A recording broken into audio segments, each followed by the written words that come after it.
yung credit card mo, pwedeng mabasa ang credit card number mo. Ito yung gadget na yon. Ayun na, meron nga. Oh gosh, Okay. meron nga.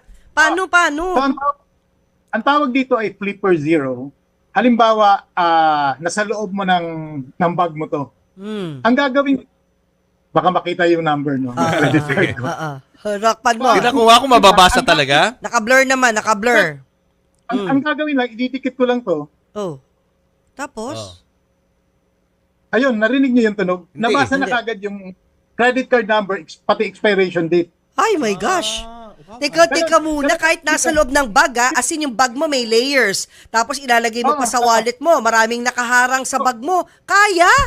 Kaya scan? Kaya niya hanggang ganito kalayo. Kasi Ala! infrared niyo. Near NFC yung technology o near field communication. So pag halimbawa, Ay, nandito sa bulsa ko,